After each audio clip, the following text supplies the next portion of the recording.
Assalamualaikum warahmatullahi wabarakatuh. Pada video pembelajaran kimia kali ini kita akan bahas materi sel volta, terkhusus prinsip dasar dan notasi sel volta. Silakan dibaca LKS-nya pada LKS 5 ataupun pada e-modul sel volta yang sudah dibagikan.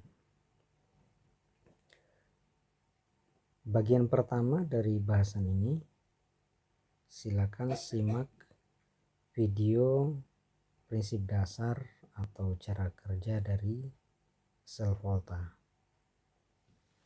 But suppose we physically separated our half reactions so that they couldn't chemically mix, but so that the necessary electron transfer could be made via a wire. Electrons would still flow from the oxidizing to reducing species, but in a controlled manner, such that the electrical energy of the electrons passing through the wire could be harnessed. This is known as a galvanic or voltaic cell. You can remember that they are the same because of the V in both names. Galvanic cells typically utilize metals for the oxidation and reduction half reactions. For this example, let's look at solid plates of zinc and copper immersed in solutions of zinc sulfate and copper sulfate, respectively. Zinc, recall, has a very low reduction potential, meaning that its oxidation potential is very high. In other words, zinc will easily become oxidized to zinc 2+, and in so doing, it becomes water-soluble and drifts off into the solution. The lost electrons flow the other way, up the wire and over to the copper plate. From there, they draw copper 2+ ions, courtesy of the copper sulfate, out of solution, and combine with them to form solid copper on the face of the copper plate. In the first half cell, known as the anode, zinc is being oxidized to zinc 2+. And in the second half cell, the cathode, copper is reduced from copper 2+ to solid copper. We use the mnemonic red cat NOx to remember that reduction takes place at the cathode, while the anode hosts oxidation. Since reduction requires electrons from the oxidation reaction, electrons always flow from the anode to the cathode. The anode and cathode are commonly denoted with a minus and plus sign, respectively. Now, as the redox reaction occurs, electrons will continue to flow towards the cathode, and that induces a charge buildup. Piling up all that charge at the cathode is very energetically unfavorable, and will quickly halt the reaction. To combat this, we connect the two solutions with a salt bridge. The salt bridge contains a salt, positive and negative ions, which can independently migrate into the two half cells to preserve electrical neutrality in each half cell as the reaction runs. For instance, suppose our salt bridge contains potassium chloride. As electrons flow toward the cathode, the positive potassium would also flow towards the cathode, to balance out the negative charge. The negative chlorine flows towards the anode to replenish some of its lost negativity. To measure this cell's cell potential, also known as electromotive force, the forcefulness with which electrons are propelled through the wire, we could introduce a voltmeter. We'll learn more about electrical currents and voltage in physics.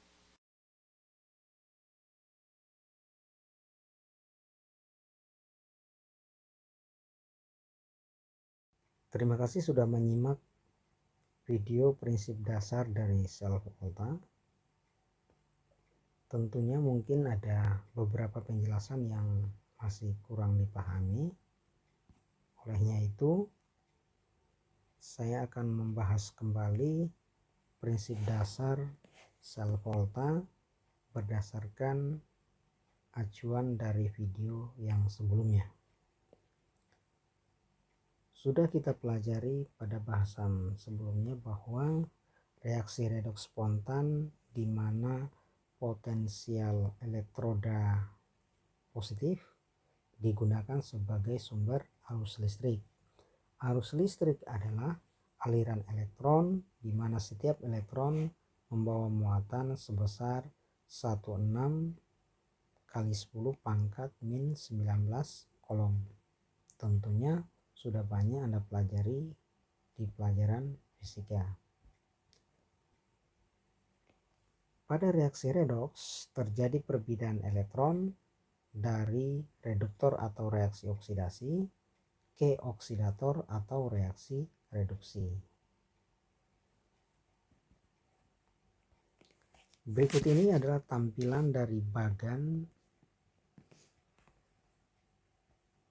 sel volta, di mana anodanya adalah suatu logam nikel, kemudian katodanya adalah suatu logam tembaga.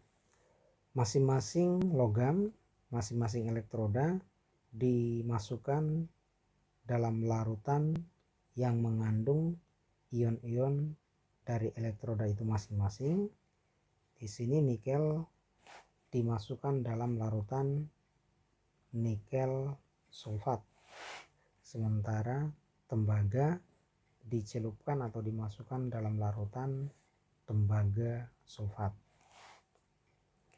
Nah, karena terjadi perbedaan potensial antara logam Cu dan logam nikel, logam tembaga dan logam nikel, maka salah satu dari elektroda atau logam tersebut akan mengalami reduksi dan yang lainnya akan mengalami oksidasi.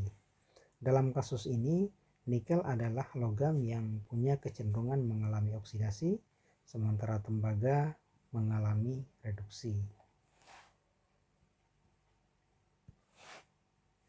Ketika dicelupkan logam nikel atau elektroda nikel ke dalam larutan nikel sulfat, maka nikel akan teroksidasi membentuk ion Ni2+ sambil melepaskan 2 elektron.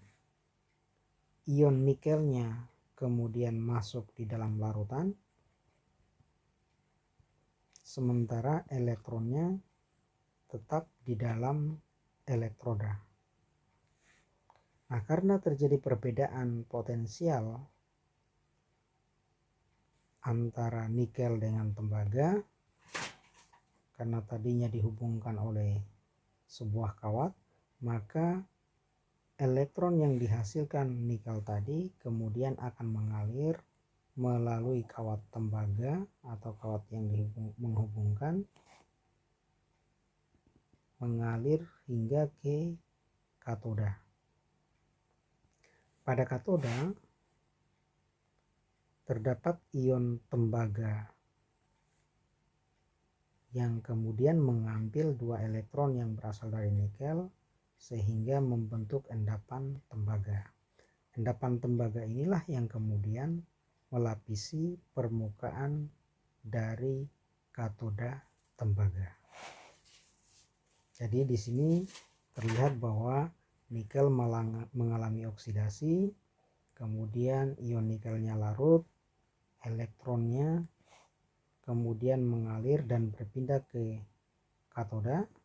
Di katoda, ion tembaganya dari larutan elektrolit akan mengambil elektron yang berasal dari nikel tadi, kemudian terbentuk endapan tembaga. Endapan tembaga ini akan melapisi permukaan dari katoda tembaga. Nah, dari rangkaian kejadian ini terlihat bahwa ketika nikel mengalami oksidasi, maka di dalam larutan akan terjadi penambahan ion Ni2+.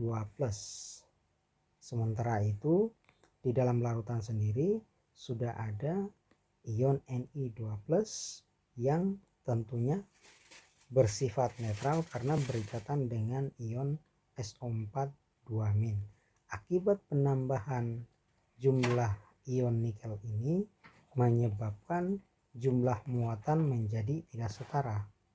Di sini terlihat bahwa penambahan ion Ni2+ menyebabkan muatan di dalam larutan anoda itu menjadi semakin positif karena kelebihan muatan Ni2+.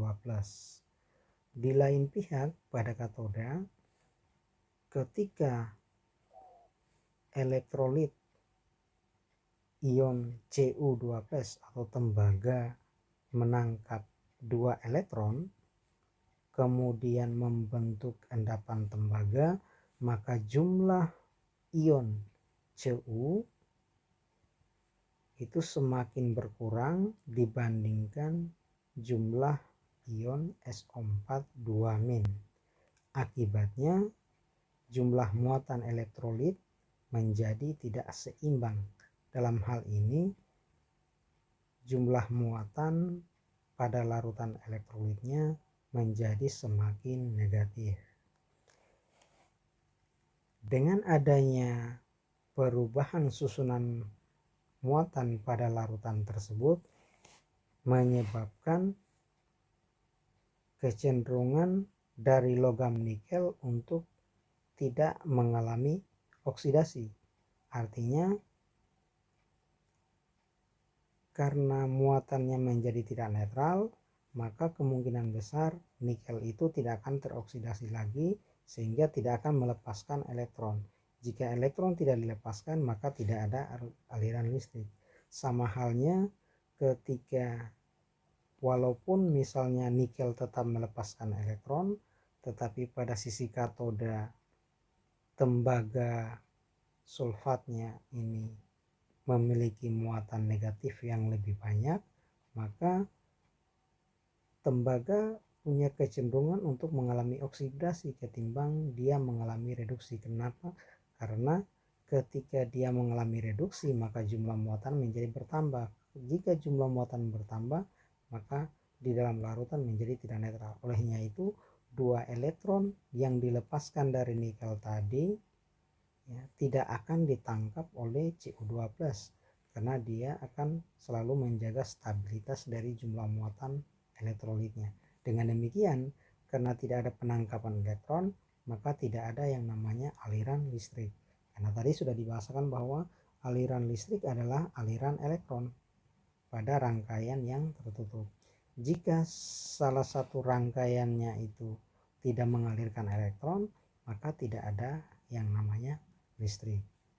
Jadi di sini agar reaksinya sel volta ini dapat terus berlangsung, maka diperlukan yang namanya zat penetral. Di dalam sel volta nantinya akan ditambahkan sebuah tabung atau penghubung yang dikenal sebagai jembatan garam. Jembatan garam ini adalah sebuah pipa yang diisi dengan suatu larutan elektrolit di dalam agar-agar. Suatu larutan elektrolit pada sel volta, contoh sel volta ini adalah KNO3 atau kalium nitrat. Kalium nitrat karena elektrolit kuat nantinya akan mengalami ionisasi membentuk K+ tambah NO3-. Ion kalium nantinya akan menetralkan muatan SO4 yang ada pada katoda, sementara ion nitrat akan menetralkan kelebihan muatan Ni2+ pada anoda. Jadi apabila ada kelebihan muatan yang akibat dari oksidasi nikel, maka akan dinetralkan oleh jembatan garam berupa larutan elektrolit, dalam hal ini adalah nitrat. Sementara kelebihan muatan negatif pada sisi katoda akan dinetralkan oleh kation dari larutan yang ada pada jembatan garam. Nah, ketika bereaksi berarti K+-nya akan bereaksi dengan SO42- yang dinetralkan sehingga membentuk K2SO4. Dengan demikian jumlah muatan pada sisi katoda itu tetap netral dengan hadirnya kation yang berasal dari garam. Sama halnya pada anoda, ketika Ni2+ yang terbentuk membentuk muatan yang lebih positif, maka akan dinetralkan oleh ion anion yang ada yang berasal dari jembatan garam. Jadi Ni2+ bereaksi dengan NO3- membentuk NiNO3 dua kali. Akibatnya adalah jumlah muatan baik yang ada pada anoda maupun yang ada pada katoda itu menjadi netral. Karena senantiasa netral, maka aliran elektron yang dihasilkan dari oksidasi nikel itu senantiasa terjadi. Begitu pula dengan proses penangkapan elektron dari Cu2+ pada wadah katoda, sehingga akan selalu dihasilkan aliran listrik karena elektronnya senantiasa mengalir. Demikian prinsip dasar dari sel volta. Jadi ada elektroda yang melepaskan elektron, mengalami oksidasi, kemudian elektronnya akan ditangkap oleh kation pada anoda. Selanjutnya kation tersebut mengalami reduksi dan terjadi endapan. Kelebihan muatan akibat reaksi oksidasi dan reduksi yang terjadi pada anoda dan katoda kemudian dinetralkan oleh sebuah jembatan garam yang berisi larutan elektrolit. Kemudian rangkaian sel volta juga harus memiliki yang namanya kawat penghantar untuk menghantarkan aliran elektron. Berikut ini adalah contoh-contoh dari sel volta dalam kehidupan sehari-hari. Tentunya nanti lebih jelas kita akan bahas secara khusus pada materi aplikasi atau penerapan sel volta, terutama yang ada dalam kehidupan sehari-hari. Ini ada beberapa contoh, misalnya baterai nikel kadmium, ada baterai perak nitrat, yang ini biasanya digunakan pada jam tangan atau benda-benda yang memerlukan bentuk kecil tetapi daya yang cukup besar. Kemudian ada baterai alkalin, ada aki, kemudian ada baterai handphone atau ponsel. Ini juga ada aplikasi pembuatan sel volta dari jok nipis, ada aplikasi pembuatan sel volta dari logam dengan larutan asam cuka. Kemudian ada pembuatan sel volta juga bisa menggunakan kentang atau Tentunya nanti penerapannya kita akan bahas secara khusus pada materi berikutnya.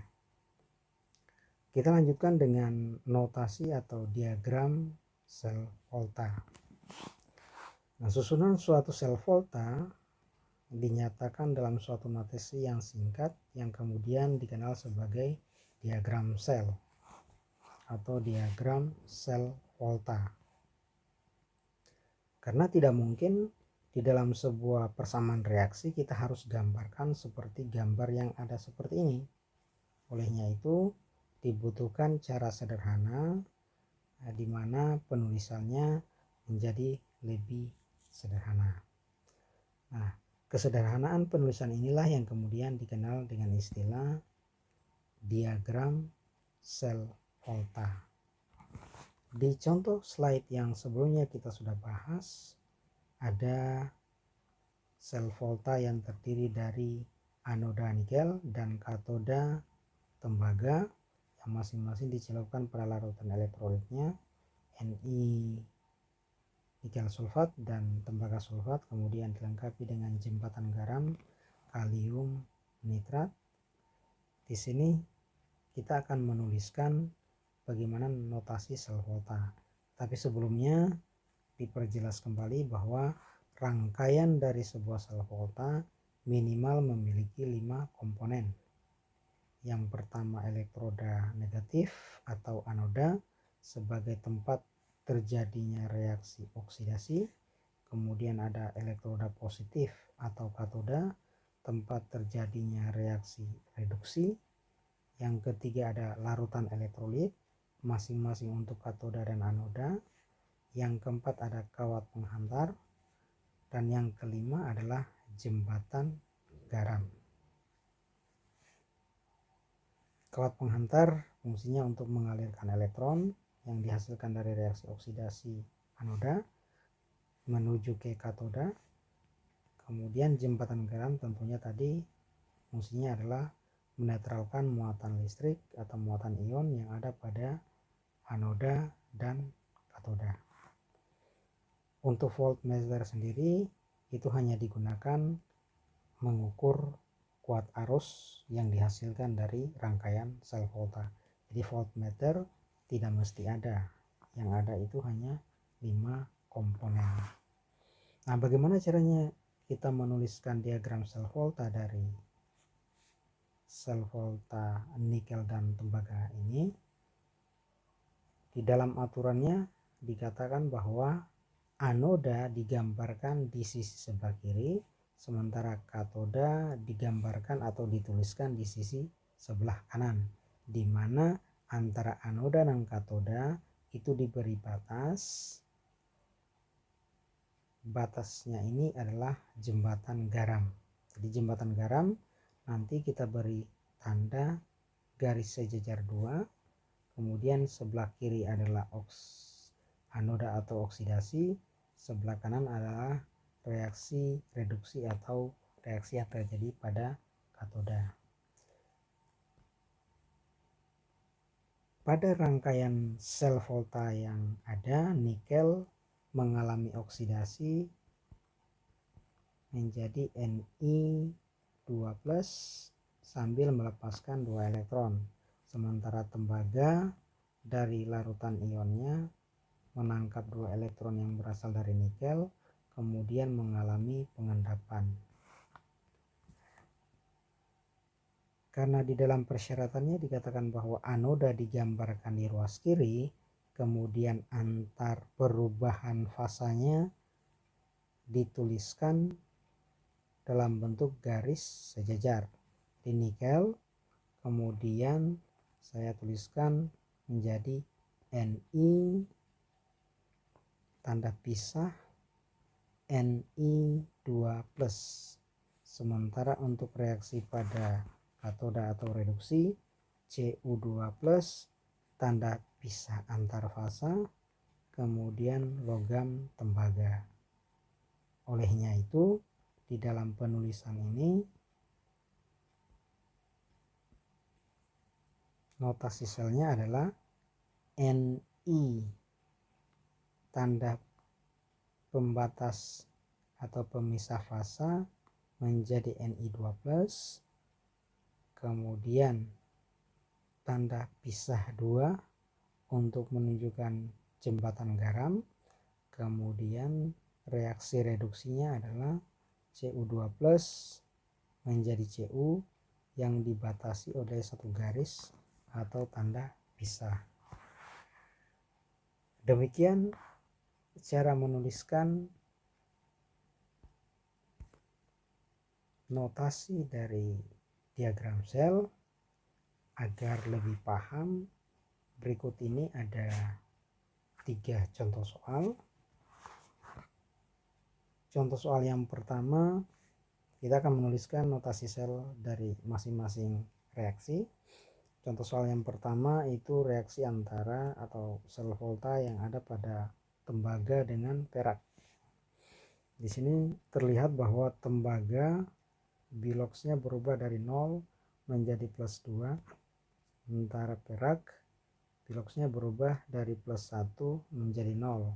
Itu artinya tembaga mengalami oksidasi, sementara perak mengalami reduksi. Di dalam aturannya, reaksi oksidasi ditempatkan di sebelah kiri, sementara reaksi reduksi ditempatkan sebelah kanan, di mana dipisahkan oleh jembatan garam dan tanda pisah untuk masing-masing fasa. Dengan demikian, kita tuliskan Cu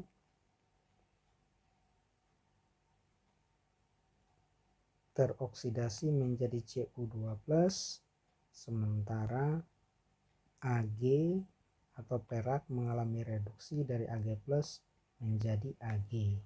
Masing-masing jika dituliskan batas antar fasanya adalah Cu, batas antar fasa Cu2+, dan Ag-nya adalah Ag+, batas antar fasa Ag. Nah, ini kalau kita tuliskan lebih lengkap, maka notasi selnya menjadi sebagai berikut.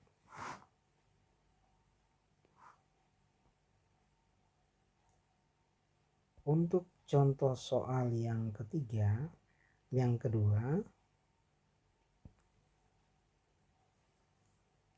untuk contoh soal yang kedua,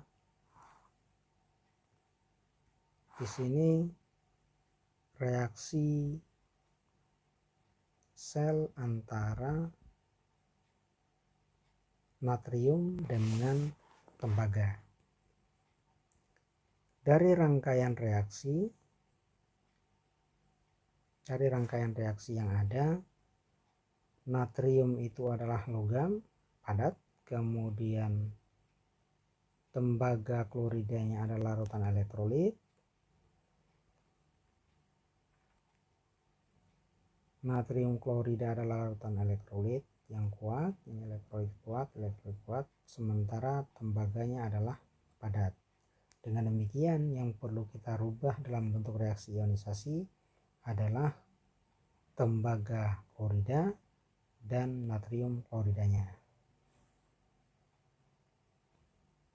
Jadi caranya dituliskan dulu reaksinya dalam bentuk reaksi ionisasi untuk mendapatkan persamaan reaksi ion. Jadi di sini natrium berubah menjadi NaCl. Ini 2, koefisiennya 2, larutannya adalah Aq, ini adalah padat. Kemudian NaCl kita tuliskan dalam bentuk reaksi ionisasi menjadi Na+ tambah Cl-. Berarti yang nanti akan kita ambil hanya Na-nya saja, karena yang mengalami perubahan bilox hanya natrium, sementara Cl kita hilangkan dari persamaan reaksi ion. Jadi reaksi tersebut hasilnya menjadi 2Na menghasilkan, ini padat, menghasilkan N2Na+ Aq. Di sini terlihat bahwa natrium biloxnya berubah dari 0 menjadi +1. Itu artinya natrium mengalami reaksi oksidasi. Selanjutnya untuk tembaga, reaksi pada tembaga CuCl2Aq atau larutan membentuk Cu padatan atau endapan tembaga. Di sini yang perlu kita tuliskan reaksi ionisasinya adalah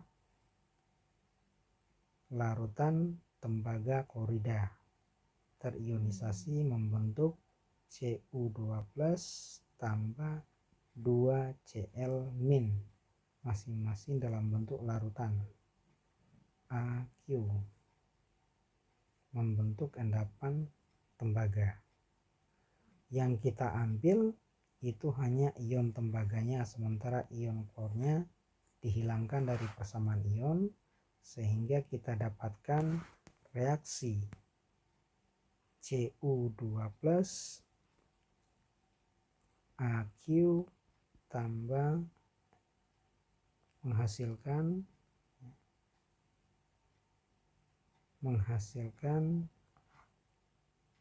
Cu S. Di sini terlihat bahwa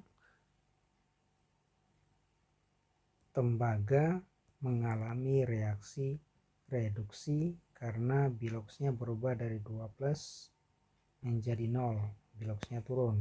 Berarti reaksinya adalah reaksi reduksi.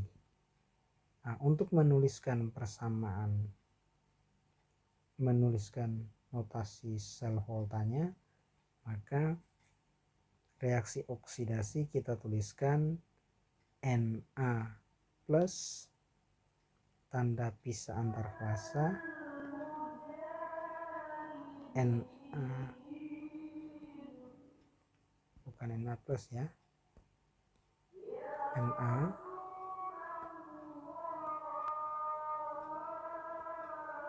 ini logam natrium teroksidasi menjadi ion Na plus, sementara reduksinya dituliskan ion Cu2+, ion tembaga berubah menjadi endapan atau logam tembaga. Jadi secara keseluruhan notasi sel volta kita tulis Na plus, kemudian jembatan garam Cu2+ Cu.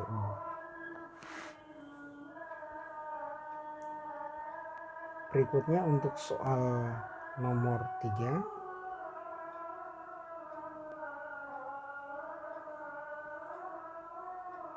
Untuk soal nomor 3, reaksi antara logam zinc dengan logam besi. Sel volta antara besi dengan zinc.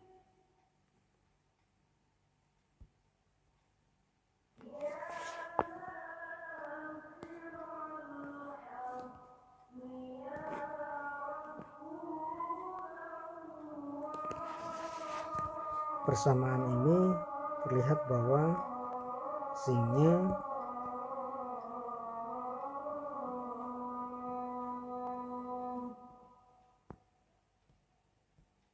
zinc mengalami reaksi zinc adalah zat padat, sementara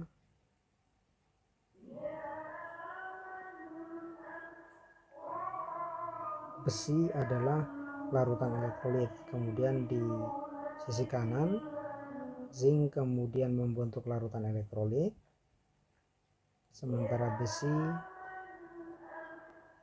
membentuk endapan padat elektrolit.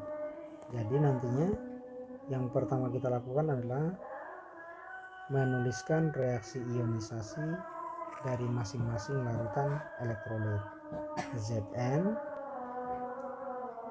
berubah menjadi ZnNO3 dua kali.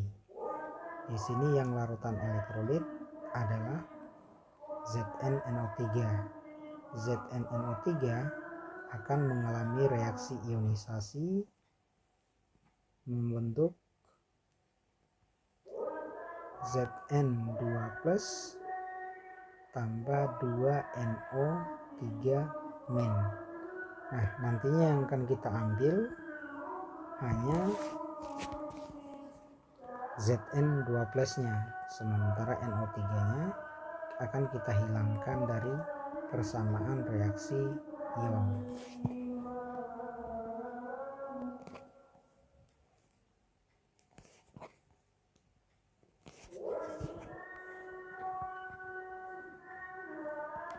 Berikut untuk reaksi besinya. Untuk besinya ini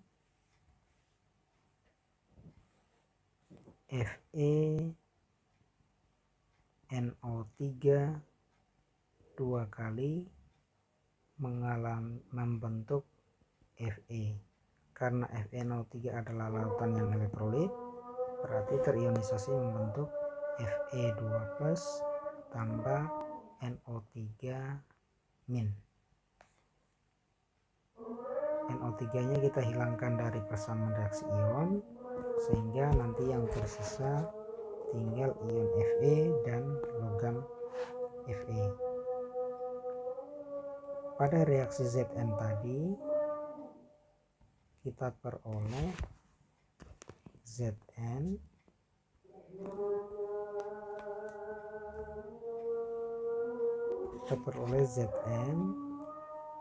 menjadi Zn2+. Ini tentunya mengalami oksidasi karena berubah dari Zn dari 0 biloxnya menjadi +2. Sementara besi Fe2+ berubah menjadi Fe. Biloxnya dari +2 menjadi 0, maka Fe itu mengalami reaksi reduksi. Di sini kita tuliskan notasinya masing-masing. Untuk sel volta Zn, tanda batas antar fasa Zn2+, Fe2+, tanda batas antar fasa menjadi Fe. Notasi sel volta lengkapnya menjadi reaksi oksidasi dulu, Zn menjadi Zn2+, batas antar jembatan garam 2 garis, kemudian Fe2+ tereduksi menjadi Fe. Nah, yang perlu Anda pahami bahwasanya dan perlu diingat bahwa di dalam penulisan notasi sel volta tidak mesti tanda batas antar fasa atau tanda jembatan garam dituliskan dalam bentuk garis tegas, tegak lurus. Boleh kita tuliskan miring. Misalnya saya akan menuliskan jawaban notasi sel volta untuk reaksi yang pertama. Bisa ditulis Na, tanda batas fasa Na+, jembatan garam Cu2+, Cu. Atau untuk reaksi yang nomor 2 berarti Zn, batas antar fasa Zn2+, jembatan garam Fe2+, tanda pemisah antar fasa Fe. Jadi di sini terlihat bahwasanya tidak mesti kita menuliskan batas antar fasa itu adalah dalam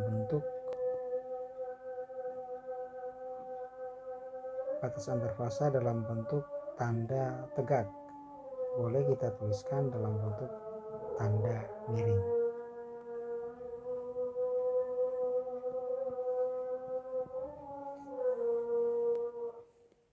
Baiklah, sebagai latihan untuk pemahaman penulisan notasi sel Volta, maka silakan kerjakan 3 soal yang ada.